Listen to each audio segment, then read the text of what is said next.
The death toll has risen overnight. In that massive explosion in Beirut, the death toll has climbed to more than 100 people. This morning, it's said to be the most powerful blast ever seen in a city that was nearly destroyed in a 15-year civil war.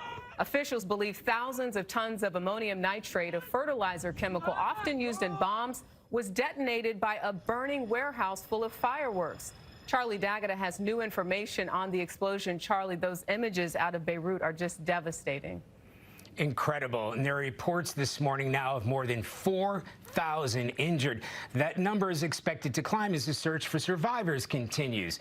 Officials are blaming the explosion on thousands of tons of ammonium nitrate, as you mentioned, used as fertilizer usually, but also to make bombs. Now there are serious questions as to why such a dangerous quantity of the chemical was being stored so close to the city center.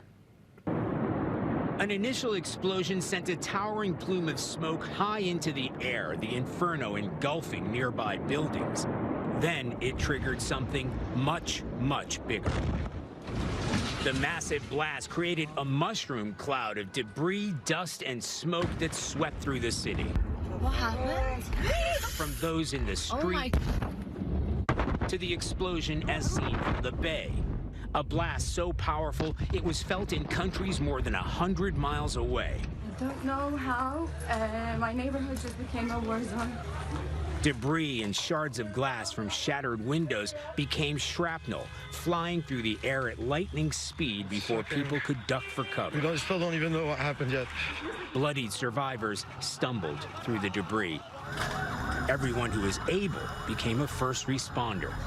Journalist Ghada Al-Sharif was at her desk when the second explosion blew the office windows in. Everybody was just screaming, "Get down!" Completely covered in debris, buildings destroyed, and bodies being, lifted from under cars, blood everywhere. The city's hospitals, already struggling to cope with COVID-19, were quickly overwhelmed. Only those with life-threatening injuries allowed in. The Lebanese prime minister said 2,700 tons of ammonium nitrate had blown up, stored for years in a portside warehouse. President Trump said his generals thought maybe it wasn't an accident. They seem to think it was an attack. It was a bomb of some kind, yes. The blast laid waste to the port in a country that imports almost all of its food, and 85% of its grain had been stored in the destroyed granaries.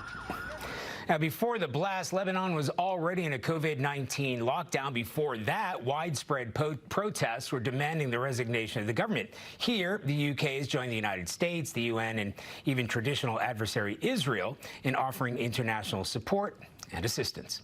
Jeff? Charlie D'Agata in London, thank you very much.